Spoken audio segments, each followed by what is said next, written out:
KBTC, a viewer-supported community service of Bates Technical College.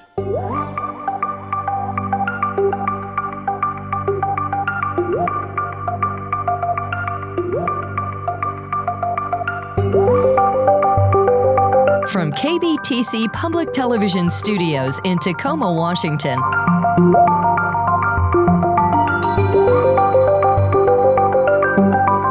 Welcome to the Steve on the Street podcast, a closer look behind the headlines. As public policy and current affairs impact the real lives of real people. Hi there, welcome everyone to the Steve on the Street podcast. I am photojournalist and reporter Steve Kiggins. This podcast is produced by the Northwest Now program, found on KBTC, Channel 28 out of Tacoma, Washington.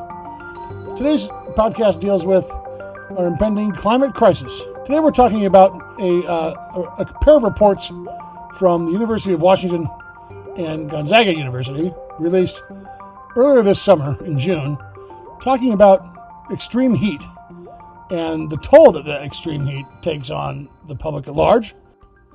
So we're going to start with our coverage up in the North Cascades near the town of New Halem, where Washington SR 20 has been closed due to a wildfire that threatens some of the infrastructure up there.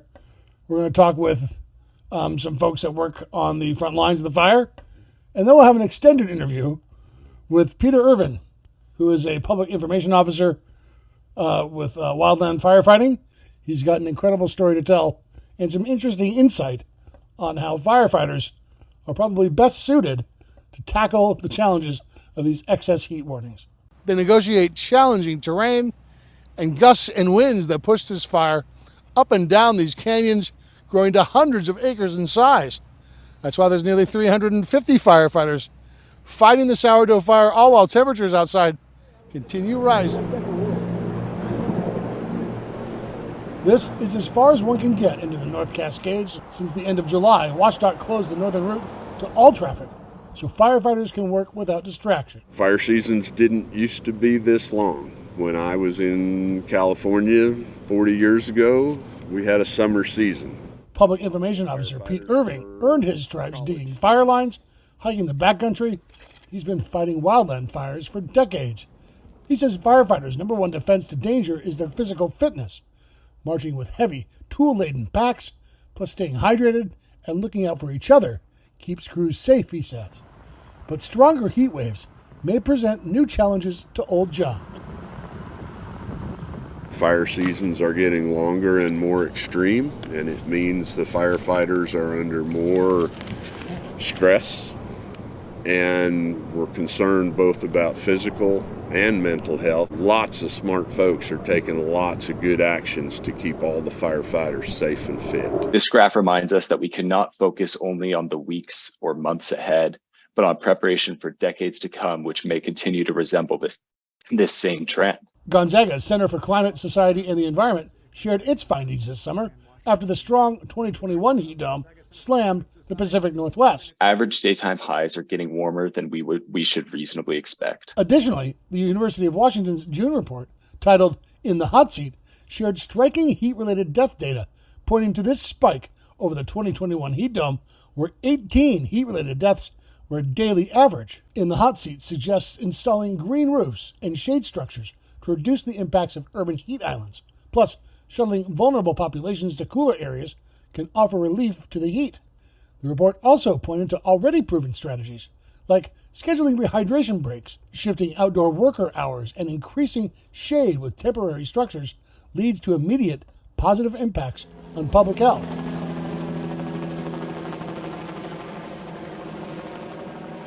Plus, a bigger impact for wildland firefighters, humanity's growth into more wild areas makes their work even more challenging. North, south, east, west, and I've been back to the same place several times.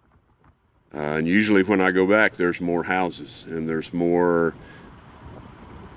human-made infrastructure in the wildland that makes our job as wildland firefighters more difficult. In the North Cascades, Steve Kiggins, Northwest Now. My name is Peter Irvin, Peterirvine. Got an awful long title. Spell it out for me. I'm a public information officer with the Southern Area Gray Team on the Sourdough Fire. What number fire is this for your team this year? This is our second role this year as a team. We worked a big fire down on the coast of North Carolina a couple months ago. How's this one turning out to be? This is a challenging assignment. We're not in our home country, but we've got experienced fire managers with years and years of experience and training. We're working with some firefighters in extremely steep and difficult terrain, inaccessible, lots of hazards, rolling rocks, loose footing. Very dangerous. Very, very steep slopes. It is dangerous work. That's what the firefighters train for. How do you even train for these steep slopes? Yeah, so for this fire, in this country, they use some specialized firefighters called heli-rappellers. So they actually rappel out of helicopters into terrain that would be much more difficult to access by hiking in on foot. And those were the first firefighters on Sourdough after it was discovered. So you've got men and women in a ripstop, packs full of gear, rappelling out of perfectly capable flying machines to rocks below that are on fire. That's right. The heli-rappellers are a very specialized type of firefighter, and they're aerially delivered. The helicopter brings them in, and they leave a perfectly good helicopter to land on extremely steep and inaccessible ground to get to fires that are very difficult to reach from the road system. Holy, I just can't even imagine that in my mind's eye. Have you seen that? I have. That must be some sight to see. It is. You know, firefighters come in many different configurations. We have a lot of different ground crews, hotshot crews and Type 2 IA crews, engine crews, dozer crews, and then we have very specialized aerially delivered firefighters, smoke jumpers, heli-rappellers, and then of course we use aviation assets for other reasons, recon, water drops, retardant drops, both helicopters and various types of fixed wing aircraft. What can you tell our viewers about what makes this region, this specific area, maybe more challenging than some others? No doubt they all have their own challenges, but you're socked in by old growth and highly susceptible infrastructure.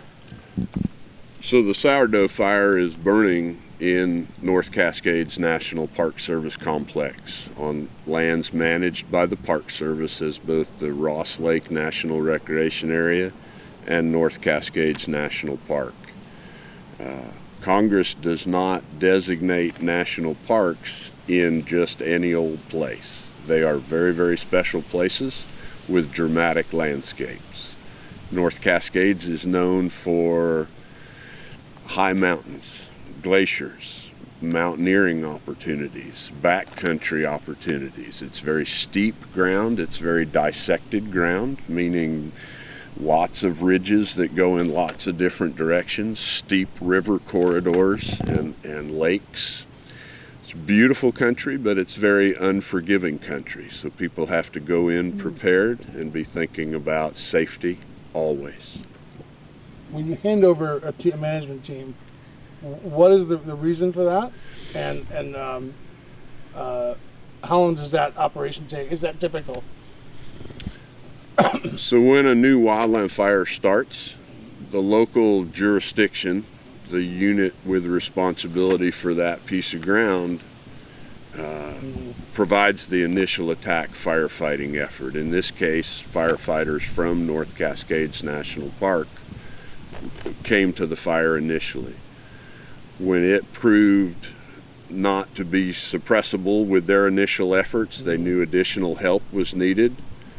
Then word goes up through the chain, and the local supervisor makes a decision to bring in an incident management team, a specialized team of fire managers to manage that fire and free up local resources so they can be ready for the next new fire. In this case, there's a task called a complexity analysis, and the complexity analysis decides how difficult and what level of an incident management team is appropriate. In this case, the Southern Area Gray Team, which is a Type 3 team, came in. We were already pre-positioned in this region because they expected fires. And we came up here and engaged and took over the firefighting responsibilities from the local forces after a couple days.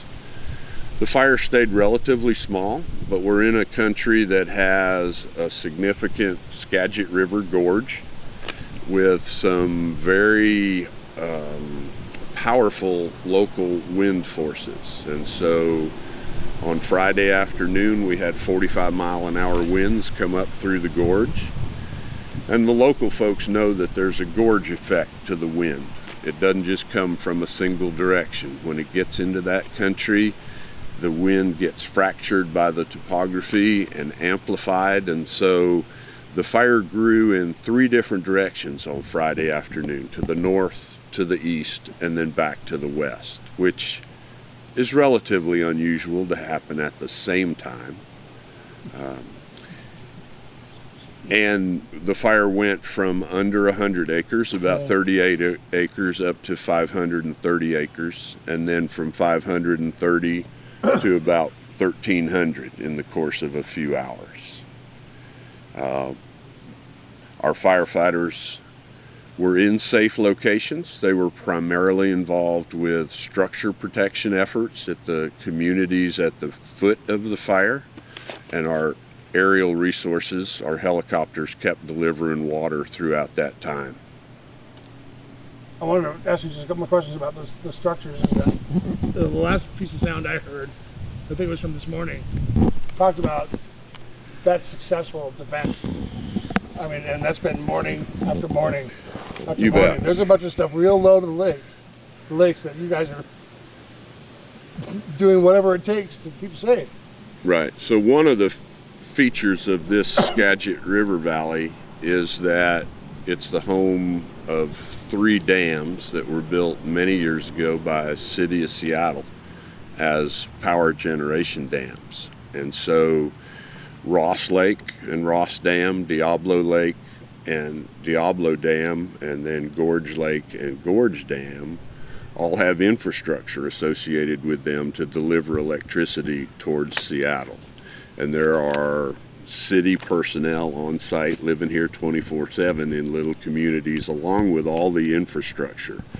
You know, the turbines, the generating houses, the shop buildings, the houses for the workers. And so there's the little community of Diablo. There's also a large environmental learning center by the North Cascades Institute. And there's also the Ross Lake Resort, further away from the fire, but within potential of harm's way. And so even though we're wildland firefighters, we have structure protection, we have structural fire expertise, and those are the values at risk in this case. And so we have focused a lot of our efforts on protecting the identified values at risk, the structures and the infrastructure. We do that by setting up portable water tanks, hose lays, sprinkler systems, and in some cases, wrapping the structure in fire-resistant material. What does that even mean? So in this case, on the sourdough fire, the name of the fire comes from Sourdough Mountain, and on top of Sourdough Mountain is the historic Sourdough Mountain Fire Lookout from the 1930s. A wooden structure that is listed on the National Register of Historic Places.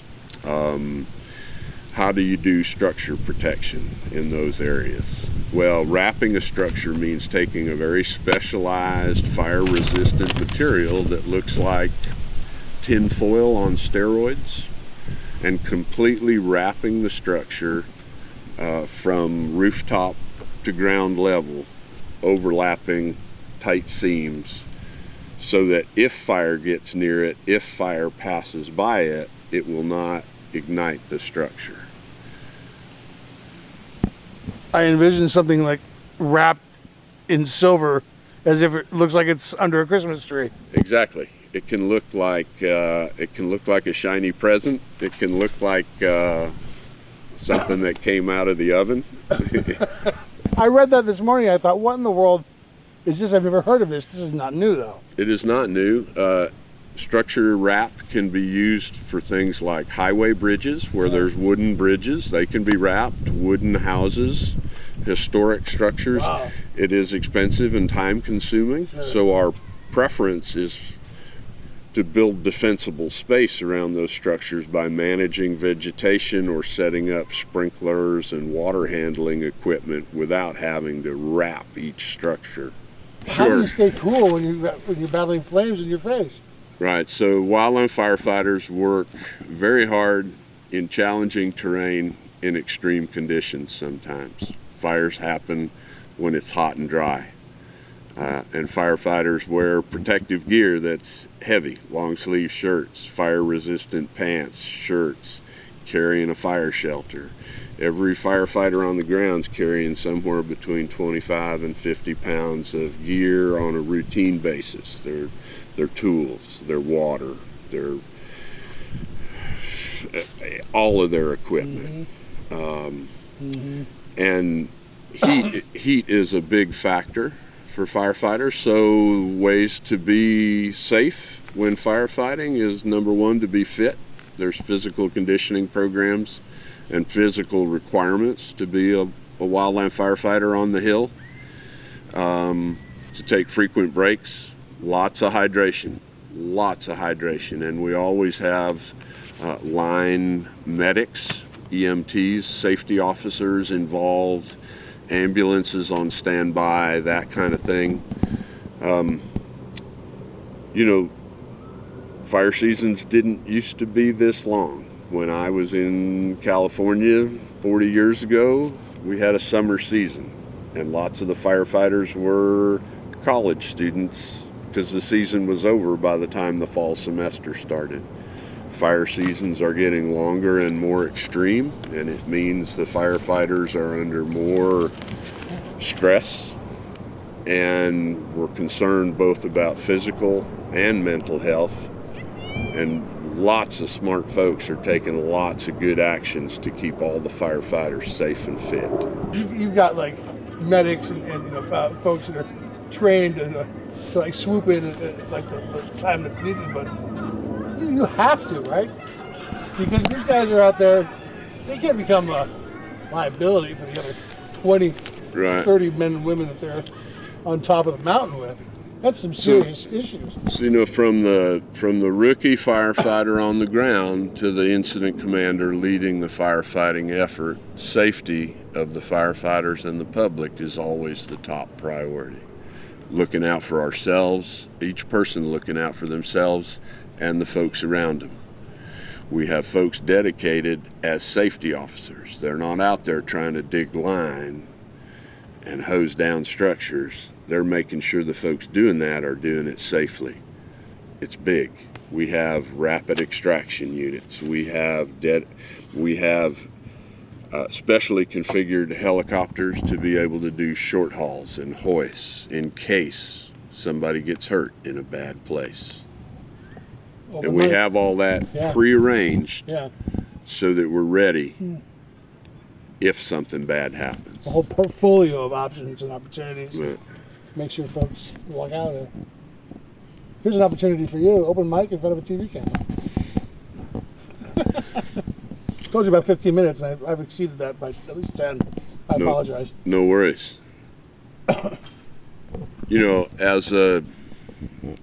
As a retired Forest Service person, as a wildland firefighter on an interagency wildland fire incident management team, it's a privilege to work with other dedicated people trying to protect the public lands that we all love so much and do it safely and protect houses, lives, and property. For 40-some years, there's probably circumstances where you revisit an area and remember saving Sourdough Mountain Lookout or some equivalent. I I've had the opportunity to fight fire in a variety of states. I don't keep a number, but north, south, east, west, and I've been back to the same place several times. Yeah. And usually when I go back, there's more houses and there's more human-made infrastructure in the wildland that makes our job as wildland firefighters more difficult. But more important than ever.